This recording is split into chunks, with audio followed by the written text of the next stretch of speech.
Hi, my name is Dena DeFazio. I am an associate at Barclay Damon in the Albany, New York office. And I am here today with John Langan. And John, if you could just introduce yourself. Sure. John Langan, managing partner of Barclay Damon. I operate technically from the Syracuse office, but I spend a lot of time in all the different offices. Great. Thanks so much for taking the time to talk with me. I think what we'll start with is if you could just tell us a little bit about your personal experience during this time and how the COVID pandemic has impacted you and your family and, the Barclay Damon family also. Sure. So personally, I've got 3 children, one who's a paralegal in Boston, and the other was going to graduate from college and was was on that path, celebrating his 4 years of college and also playing a college sport. And then the third was a freshman in college, getting her first year experience and creating a formative year of creating relationships. So there's been, and then my spouse who was working as a bookseller for Barnes and Noble. So we live in Casanova, New York, and my wife and I had just gotten used to living as empty nesters. And then the pandemic hit and had a lot of impact on our, the way we operate as a family. So eventually my daughter moved back from Boston and has been working very hard from home as a paralegal. And my son's year was disrupted. The athletic season ended, and he was in a rigorous academic program of study, and that got turned into a pass-fail system when he was doing very well. So that was disruptive, and missed his senior year and graduation. And my daughter, in the first full year of college, had to turn to remote learning. So they're all under the roof with us, which is actually a nice thing. It's kind of a hidden blessing from all this difficult stuff. And so, as I mentioned to you off camera, it's a little bit stressful. We've got some family members, older family members that we're a little worried about, and we're also getting used to being together and living together. So that's my family. As far as my job and the firm, it's been I've been running the firm for 20 years. I managed the firm through 9/11 and through the 2008 crisis, and this was far worse, far more disruptive, far more challenging for a variety of reasons. And it's called upon, it's called all of our skills as managers and leaders and listeners and drawing on logistical, tactical issues in terms of running things, but also, demonstrating empathy and the ability to realize that everybody's in a different spot. So it's had a significant impact and continues to. This is now July 1st, so it's been going on for almost 4 months, and it's every day is new and challenging and different. And there's been some great bonding and great positives about it, but there's been a lot of increased work and focus and energy put to making it all work. Yeah, that makes a lot of sense. I mean, I know a lot of folks are working remotely. I mean, they were exclusively for quite some time, and now a lot of folks are still working remotely. I'm here in the Albany office today, and it's sparse. Here, there's not many people around. How do you think the firm has handled, or how has your experiences been handling employees and members of our firm family who are balancing family responsibilities during this time? I know I'm sure, made a really big impact on the work that's being done. It has. It's true. And I've said this before, you've probably heard it, Dena, but in larger group meetings that, work is an interesting thing in a pre-COVID environment. We all come to work bringing a part of ourselves, but only a part of ourselves to the office. A large portion of our lives are kept private, and that worked. And there's a logic to that. In this environment, It's as if all of that had been taken away, and their personal lives, their personal situations, their homes have become their offices, and people have had to let people into that side of their lives, or it's bubbled up because of the realities of it. So whether, we hear about the disproportionate impact of this illness on people from different socioeconomic backgrounds. And it's true that the dynamic has impacted disproportionately people based on their situation. So somebody could be in a relationship that wasn't ideal, but it was okay because they separated every day and went to work, and they were able to tolerate and manage the flaws in the relationship. Well, in this environment, all of a sudden they're thrown together, and that creates tensions and problems that are unique. People living alone. A lot of our, not a lot, but some of our lawyers are, I talk with our probably 7 to 10 lawyers a day, every day. And I always start by asking them what their situation is. And some people, we've had associates who have moved from faraway places that have just started with a firm, living in studios. And their challenges there. People living with elderly parents or with young children or with older children who present their own challenges. So it's been interesting, and there's been a lot of bonding. There's been a lot of unexpected positives in terms of relationships within the firm, but a lot of challenges. How I think we've done, amazing. I mean, shockingly well. We were pretty tight as a firm before COVID. We were aligned by offices, but really by practices. And those practices transcended offices and were operating virtually for a long time anyway. And they, used technology and Zoom and Microsoft Teams and LifeSize to connect, and really rallied and pulled together and looked after each other. There was one thing, Connie, who's our deputy managing partner, and I were noted where we were talking with a roundtable firm every week for a couple of months that we're members of, a national organization of law firms our size throughout the country. And a lot of them, interestingly, were talking about having to have daily town hall meetings and communicate with people because there was no glue.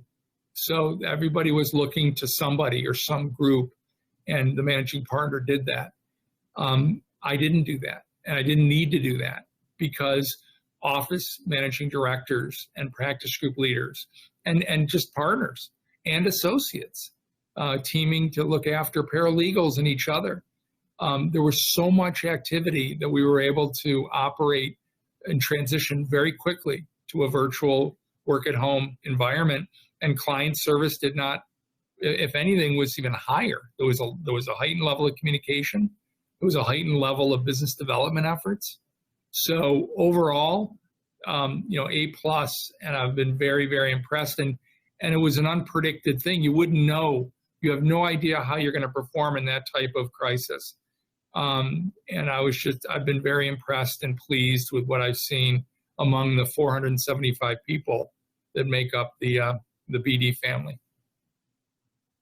Yeah, I would agree. I mean, my experience has been similar in that I think things have gone, really smooth for how fast this happened. And I suspect that many people were not prepared. Like, I know the day I decided to start working from home, I did not anticipate to do that for months, let alone a week or two. It really was pretty uncertain. I recall that before the governor had put in place the work from home orders, some folks had started working from home already. And I was just wondering if you could speak a little bit about how the firm made decisions regarding the working from home procedures and, when that would start prior to when it had to happen. Yeah, it's a good question. So late February, we were up at Lake Placid at our mini retreat. Every year, twice a year, we go away for 3 days to do a lot of planning, and coincidentally, not on the formal agenda, but coincidentally, a managing director brought up COVID, coronavirus at the time labeled, and we talked about it a little bit. And after that meeting, Jeff Keane, our executive director, did a great job immediately inventorying essential functions of the firm. How do we get checks cut? How do we get bills out? How do we do this or that? And so for probably a 2-week period after late February, he started a pilot program where we would experiment by having some critical person in accounting or IT or whatever work from home, and to see how their technology was, how's their Wi-Fi, what equipment did they need to function. And we rotated, and we did that. So we had a pilot group preparing, kind of an onboarding, kind of a ramping toward this, not knowing what the governor was going to do and not being sure what might happen. And like you, thinking if whatever happened would be for a week or two. But we were able to take advantage of that and work out some of the kinks and learn, oh, wait a minute, if they're home, they can't do this. They need this function. There's a check printer. There's a processing. There's a bit of software. There's a piece of hardware they need. And we were able to fit people up so that when the governor and the state rather abruptly inserted the 25%, which went to 50, which went to 75 seemingly overnight, we were in a better position than most to function in that way. So we took advantage of it. The velocity of decision making, the speed of play, what has been extraordinary and breathtaking in terms of logistics, tactical decisions, planned and unplanned in this environment. And we pride ourselves on being a high-performing management leadership group supported by the lawyers and the partners, but one that makes very good decisions quickly that turn out to be reasonably good. And this if our car was driving at 80 miles an hour regularly, this took us up to 140 on a sustained basis. And so that's been part of the challenge, and it's gone. I think we've done okay. We'll know. And I think this is a great exercise to document what it was like, because 5 years from now, people's memories might fade a little bit. Yeah, and I mean, hopefully we don't have to do this ever again. Who knows what will happen in the future, but, this could really be a once in a lifetime kind of thing. So hopefully, at least. And the same kinds of questions about reopening. How did the firm make decisions? And I know there was so much preparation that went into a plan, as evidenced by the bags of hand sanitizer and masks and, all the things that I came into on my desk. And maybe speak a little bit about that. Yeah, and I didn't even know what this was at first, but apparently this is a temperature device. Yeah. So I got a thermometer. I still don't really know how to use that. Right. Apparently you put it on your forehead and then it reads the temperature. That's what Connie told me. So this pandemic caught us in the middle of a transition, a historic transition for the firm, because even though we're 165 years old, we're really only 25 years old in terms of the rebirth of the firm in the mid-90s. And, Connie Cal is going to be the next managing partner at the end of the year. And that was like 5 years in the planning. She's the deputy now. So one thing COVID did was it caused an acceleration of our work together in the transition, and a lot of splitting of duties. And what I think one of the greatest things for me is watching her come into her own in many ways. But among them was that this whole reopening, whether to reopen, how to reopen, 11 offices in 3 different states, and the details of it, I know this much about. 0. I'm a follower. I got to be a follower, which was fun. And Connie led that effort with a team of about 7 or 8 people from different departments, for some of our lawyers with experience. And she formulated a recommendation after getting, some great information globally from global companies, regional companies, other law firms. And she put together a single plan and rolled it out to the management committee, which adopted it. And then we've been following Connie throughout this process, and I've never felt safer. I've never felt more comfortable and never felt more proud than her leadership in this process, which has gone really well. Yeah, I knew that Connie was really involved in those decisions, but I guess I didn't realize she did it. Was the head of that team. So that's great. It's great to hear. I'm wondering about your legal practice and how that's been affected. So 20 years in, about 15 years ago, the firm came to me and said, we want you to do 75% practice, or actually it was like 18 years ago, 75. And then they said, we want you to do 50. We want you to do 25, because my focus on managing the firm, leading it, growing it, it was 50 lawyers when we started. It's 300 lawyers now. My lateral recruiting work, what they were saying was I could make multiples of revenue, millions of dollars more. And at the time when I started this job, I was one of the higher producing partners. And so I gave up my practice over time. I have clients, I advise them. I have client relationships of other people's business. I oversee client service teams. So I'm supporting people's practices and occasionally dispensing legal advice, but I was a trial lawyer and it has not, and I got away from that. So I've been full-time leadership and management for at least 10, 12 years.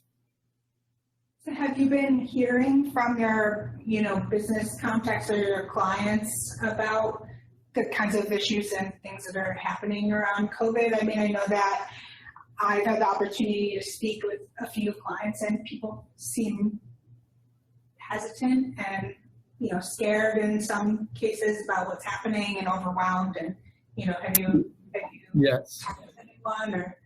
Yes, I have. I've stayed close with a lot of clients. I have a bunch my age, that are similar businesses that have grown up, that I've helped grow, that we've helped grow as a firm, and they're in different industries. And it's been interesting to check in with them. Some of the challenges, whether they be employment decisions or the CARES Act issues, estate planning or whatever, have caused me to be very involved with them. And it's been very disruptive and uncertain and stressful for them as well. So that's one of the roles that I play as kind of a legal advisor and general counsel to a bunch of different companies. And it's been interesting to see the impact, which is different depending on the company and their business, in what's going on. Sure. There's so much uncertainty. My practice focuses a lot around state agency work, and in the beginning, we're just getting like guidance document after guidance document after 10, 20 documents a day. So hard to keep up. I can't imagine running a business and trying to figure all that information out. Yeah. So I'm sure the support is appreciated. Yeah. Crazy. Yeah. How, aside from, not being able to be in the office, do you think there's been any other impacts of social distancing on the culture and, just the goings on of the firm? Yeah, I think there's been a ton. And I think that we're in the middle of it. And so the true manifestations of it won't be known. They'll write books about it, but it's happening right now. And it's continuing to happen, and it will continue through the fall, and it's going to irreparably, immutably shape our culture. And there's enduring enduring relationships and dynamics in play in the human condition with each other that don't change. But this is changing things a lot, and we don't know, since we're living through it, we don't really appreciate it. And I don't know where it's going to go. But, most people were meant, we're a social animal. We like to interact with each other. We like to hug each other or shake each other's hands or pat each other on the back or whisper to each other or whatever. And this is unnatural. It's an unnatural state, and it's sustained. I always thought generationally, social media and the internet, in my lifetime that occurred, and that's been a fundamental change in how people interact. But this is this artificial thing that is having an impact, and I'm not, not in a positive way. I think people yearn to be with each other, and so where it takes us as a people, I don't know. We're a resilient group. It isn't like a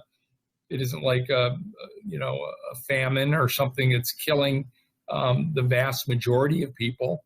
It's interesting that it's the impact of the illness of the mortality rate is one issue of significance and tragic, but everybody is being impacted in a fundamental way. Beyond that, whether you get sick or not, whether you lose somebody or not, and it's pervading almost every aspect of the world. And so, it's fascinating, and it's going to be interesting to see what the outcome is. But I feel like we're in, a third of the way through all of it, a half a way through it in terms of the social aspects of it. And where that takes us on the back end is going to be interesting. I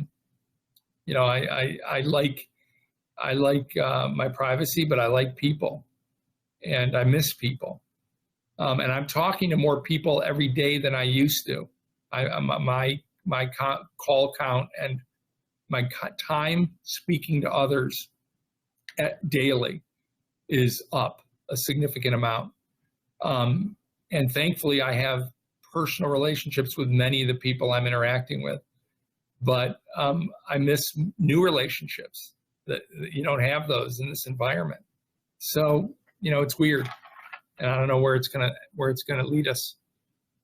Yeah. One thing I'm interested in also is the different decisions that were made and different ways of thinking based on the different office locations. So I kind of get the sense that as a people, right, so like folks like you or me who are in Syracuse or Albany or, out in Buffalo are having much different experiences with this than our colleagues in New York City, for example, or, New Haven or larger, more metropolitan areas. How were those decisions made? Yeah, fundamentally different. And I think it's helped the firm that Connie and I both started our careers in New York with big firms because we lived and flourished and loved big metropolitan areas. And we are very familiar with New York, less so with Boston, but the same idea. And fundamentally different, mass transit, the population density, and the rate of illness was an entirely different dynamic in the major markets. And so we were smart and careful to manage those very differently than upstate, and we did. So that was part of maybe that's part of the brand something that will brand us and impact our culture that really reinforced, hey, it's a different dynamic when you're talking to a lawyer in New York. We had a hiring freeze when we starting this process, and then we created a standard of like extraordinary circumstances to waive that, and we waived it in one case for a young woman in Brooklyn who was with another law firm, and she had an expertise that we very much needed, trust and estate, and interestingly, we needed it in Buffalo. That was interesting. The partner there needed support. But she did some work in New York and was comfortable in New York.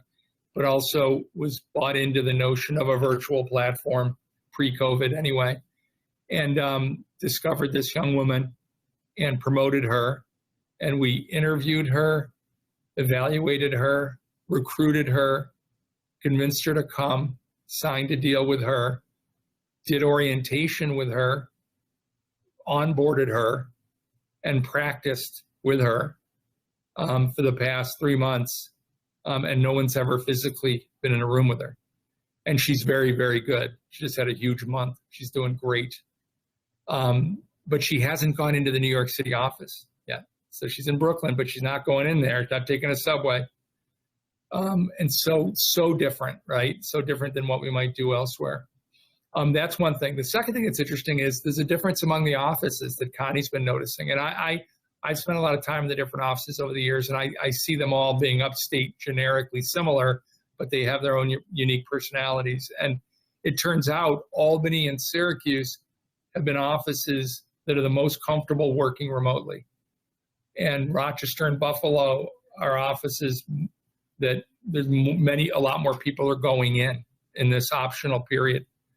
And that's just interesting. It's like, it's doesn't mean anything. It's just that every city, every group of people has its own unique culture, and you've got to respect that in this type of setting. Because if you impose, one of the reasons we went with work optional is if you start mandating things when there is a, life-threatening health crisis, you got to think carefully about that move. And we didn't like the idea of mandating. We wanted to mandate as little as we could. Got to return phone calls, got to be on your game, you got to service clients, you got to be available, got to work hard, you got to stay focused. But after that, we're going to entrust you to be the professional lawyers and staff that you are. And so far, that's worked for us. Yeah, I was going to ask about the decision to extend the work from home on an optional basis throughout the end of the year and how that decision was made. This seems like a really good lead into that. So it's an interesting story. So as I said, I was out of the whole reopening process 100%. I knew that one of our other partners who works for Syracuse University was leading an effort there. So he was learning a lot about global information about how to do it, and that Connie was working with him. I knew that the roundtable firms were talking about it because I was on the call every week, but otherwise I stayed out of it. And the week before we were going to announce the reopening, and every roundtable firm was mandating the return of its employees, everyone. And we had a mandated program. A week before, I'd been thinking about it for a couple of days, and it was one of those things that's nice to be on the outside a little bit because you can reflect. And so I threw it out to Connie, to Jerry Stack, to Jeff Keane, a small group within the management committee. I said, before I suggest this to the full management committee, what do you think of this crazy idea that we don't make anybody do anything they don't want to do other than work, and work wherever you want. And maybe this turns into being how we operate forever. My son is graduating from college and he's going to work for a global consulting firm, and he's going to be on the road 5 days a week, and his work is going to be in a hotel room and virtually all the time. And they charge a lot of money and provide a lot of value. And why can't law firms be that? And so it's an experiment.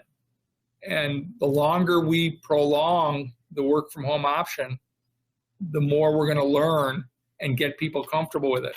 Meanwhile, we're seeing benefits among our lawyers because they were learning technology, because they had to, necessity being the mother of invention. And so my point is, why return? Everybody was talking, the administrative team was talking about how worried they were that people are going to revert back to old habits after a couple of months. And I said, so for a variety of reasons, dragging this out for the next 9 months, having staff learn to operate remotely, evaluating how they do remotely, having our lawyers continue to learn to operate remotely is invaluable. Plus, I was in no hurry to mandate somebody who's afraid or has to explain themselves. I've got asthma. I'm worried about my parent. I'm worried about this.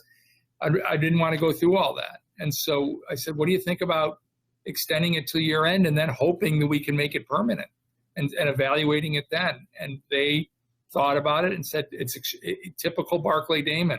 It's bold, it's innovative, it's risky, and it's kind of cool.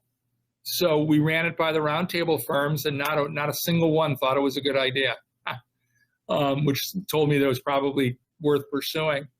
And they were in, and then the management committee heard it, and they loved it. And look, it's an audible call. It changes. We've had incidences where after we've gone to this mode, because I think the lawyers, this is a lot easier for them. They've worked remotely, their careers, their educations, they've been required to be self-disciplined, and they've either not needed as much structure or they've not wanted it. Staff, it's different. Some staff 9 to 5, that has been the rhythm of their lives. And so it's understandable that it takes a little bit longer for them to adjust. But we had two incidences, one where a secretary couldn't be found for an hour and a half in the middle of the workday and just was gone dark. And that wasn't good. And we had to address that. And it became a learning moment. And most recently, I had a phone call with 4 legal assistants earlier in the week, I think, last week, to kick off a project. I needed 30 minutes to tell these 4 people plus a couple of their managers, here's what we want to do. It's the insurance cross-selling effort you're seeing with all the emails. And we're all on the call. It's 10 in the morning. I've had a call at 7:30. I got a call at 10:30, so I got a window. And it's a busy day. And everybody's on the call except for one assistant. And 10:01, 10:05, 10:10, we're calling around, we're whatever. And 12 minutes later, after the 10 o'clock start, she appeared on the call and said, it slipped my mind. And that became another learning moment. After the call was over, I doubled back to the office manager and said, you have to speak to that person. They should have been, look, can you forget a call? Sure, particularly as you're learning this new environment. But you should be horrified because you've wasted 5 people's time. And if we were in the office, we wouldn't have that problem, right? We would have walked right up to them.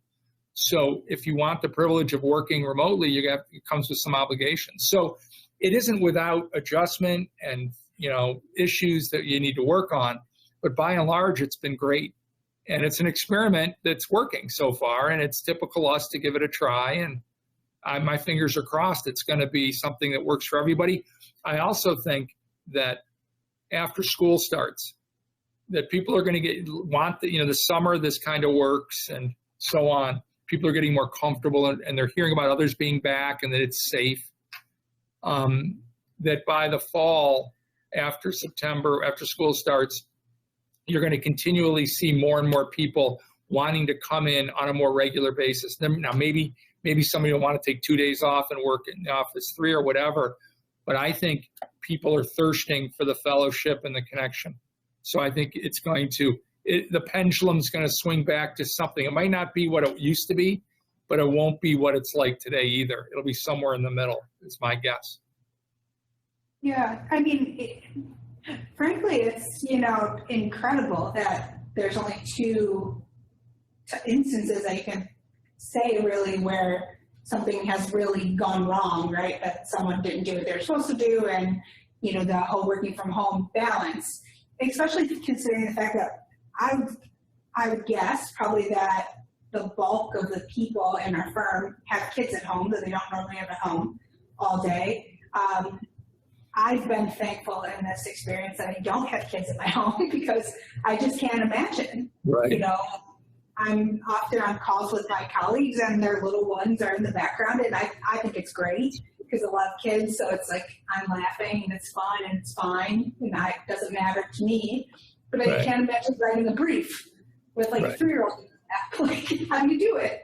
Right. So I feel like if this has been working in what's arguably the worst case scenario, right? People moving home so fast, not being prepared, not expecting it to be so long, kids are home, they're dealing with remote learning, all these things, then it's easy to see, in my opinion, how it can be successful when those kinds of things go away. Right? I agree. I agree with you 100%. Yeah. What are there any challenges that you think are still ahead? I think a lot. I think that the demand for services has remained high for our business client base because they've been dealing with all the issues we're dealing with. So, the labor and employment group, and interestingly, financial services, and some of the groups have been busy. But I think that the whether they're going to be able to pay, and the sustainability of the economy, borrowing or issuing trillions of dollars of relief dollars, and a stock market that seems artificially inflated, and a presidential election coming up, and the need for taxes to pay for all these programs that have been necessary.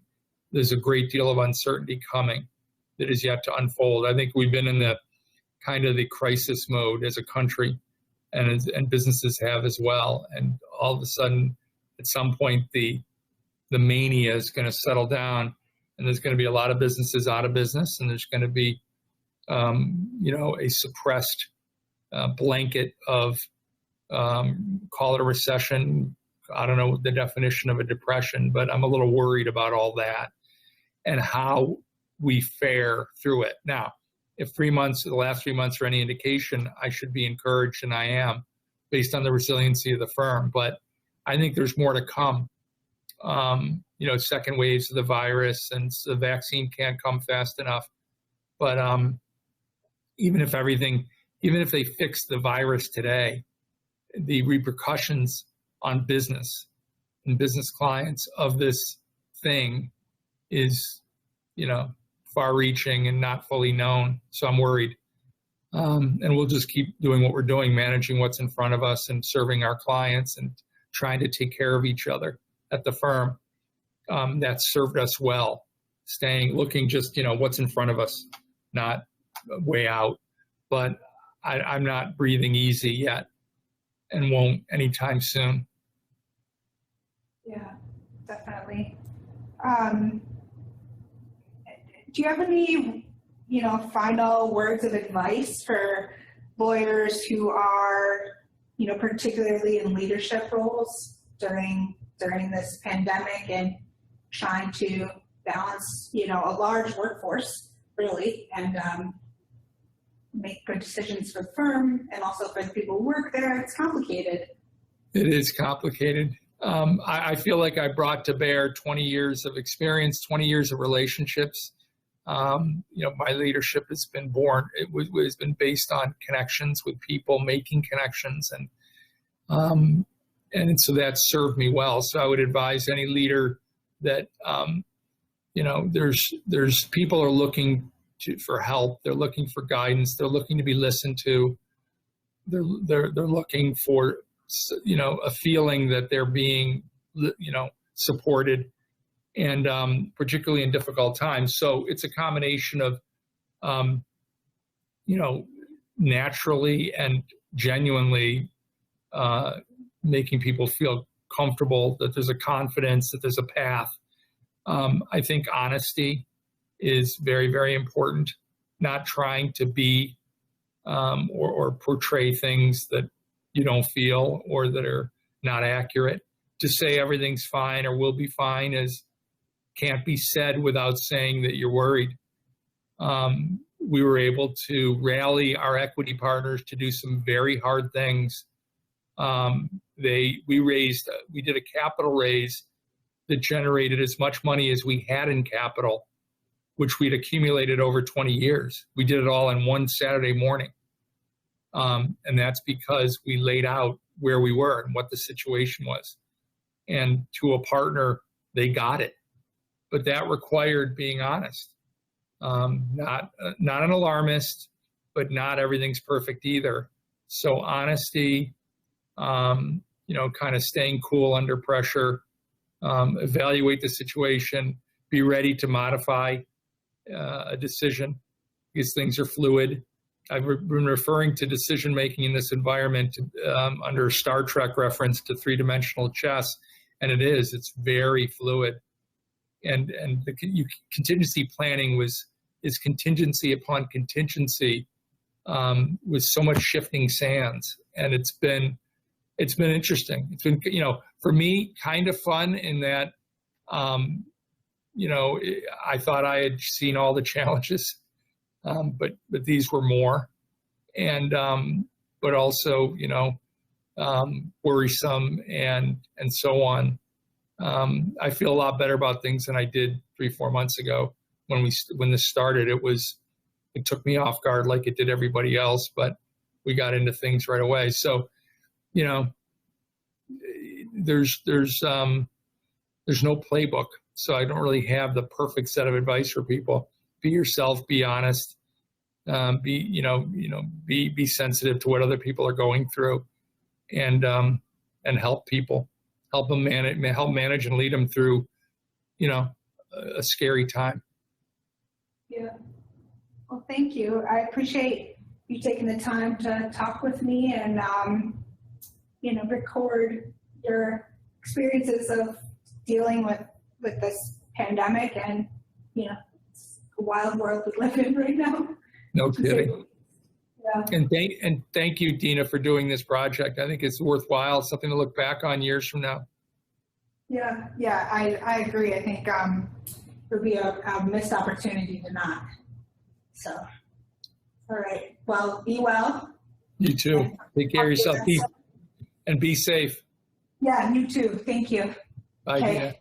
Bye.